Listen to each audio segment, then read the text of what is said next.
Today I will be diminishing the claim that the current correctional system fails to solve the drug problem in America.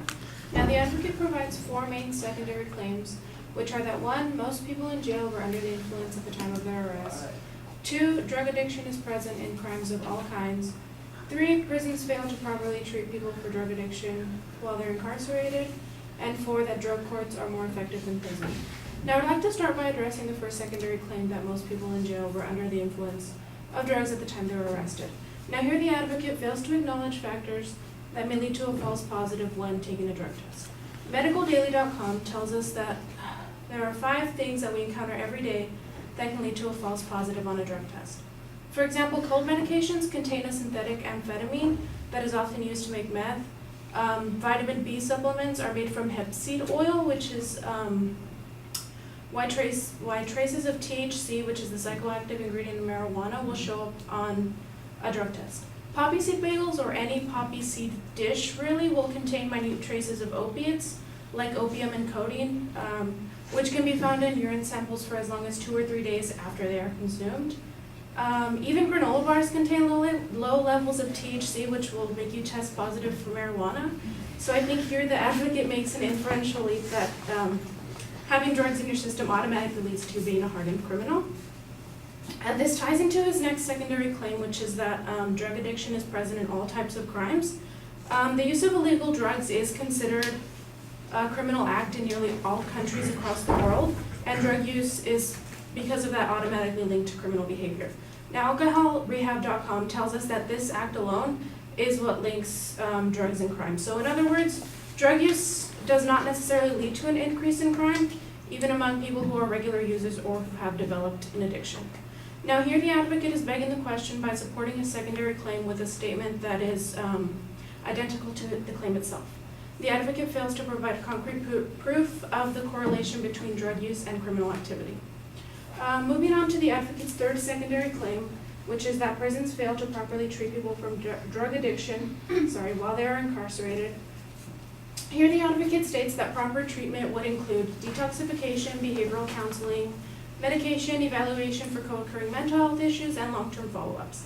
Now, using medication to help with withdrawals as well as evaluating for co-occurring mental health issues may result in re-exposure triggers.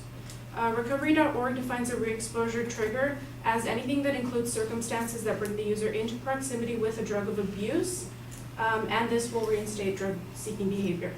Now, the solution that the advocate proposes may also cause a vicious cycle of drug abuse on its own. The fourth and final secondary claim that I will be dismissing is that drug courts are more effective than prison. Now, I didn't really get what exactly they're more effective at, but the advocate does claim that drug courts quadruple the length of abstinence for methamphetamine. But this is also contradictory because he himself shows that drug courts fail to completely rehabilitate drug addicts. The advocate's insufficient evidence, along with his failure to cite any of his source, was not enough to convince me that the current correctional system fails to solve the drug problem in America. Thank you.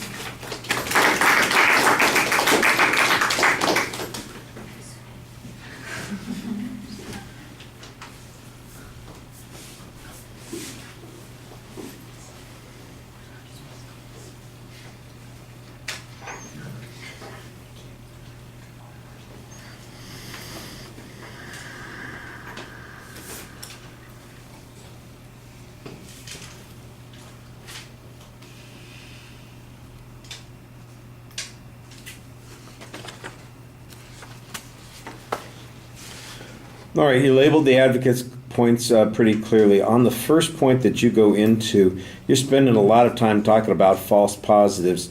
I don't think that gets you very much. It really feels like a stretch to suggest that a lot of these people, I mean, the likelihood that everybody going to prison that tests positive for drugs, they were taking cold medicines, vitamin C, poppy seeds, or granola bars. Oh my gosh, that's weak sauce, for the candor. I understand, sometimes the temptation to find an argument to make, but I think that this is a little bit problematic. I think there might be a better argument to be made about what is the relationship between crime and drug use. I think that you kind of develop that a little bit and suggest that they are, let's face it, if you are using drugs, you're guilty of a crime to begin with. But the notion that, I don't know why it would be valuable to you to deny a link between the use of drugs and crime. The question then becomes, what's the most effective way to address people's use of drugs? To deny them access to the drugs by putting them in prison, or to treat them, or to do both of those things? Here's an idea that I think you maybe missed a trick on when it comes to treatment. Jail time and prison time is the only time that some addicts even think about trying to get treatment. Otherwise, they just continue on their way.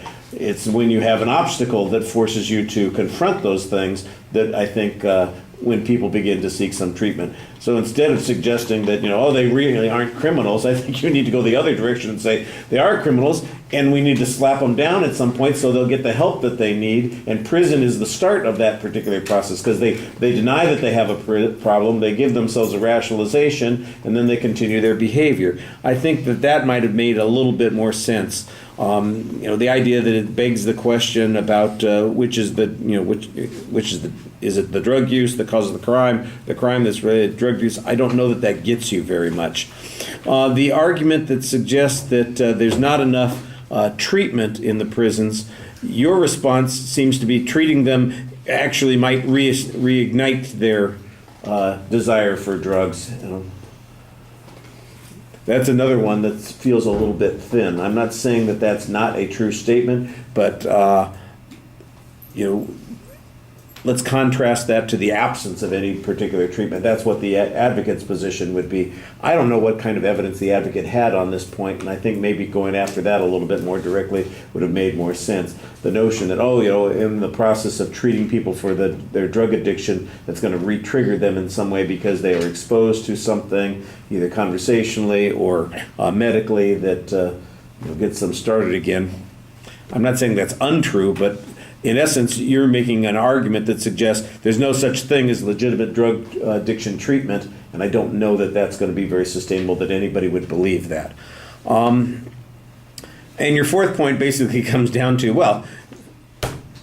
when they do have drug treatment, they still fail. It just takes longer for them to fail. And it's a response. I just don't know that it's a very convincing response. So you found responses on the arguments. I just think that the ones that you picked seem to be the least convincing kinds of arguments. You found a little bit of evidence on each point, but you need to find something that's going to be a little bit more confrontational to the advocate's claim instead of kind of going at it this sideways direction. All right, thank you.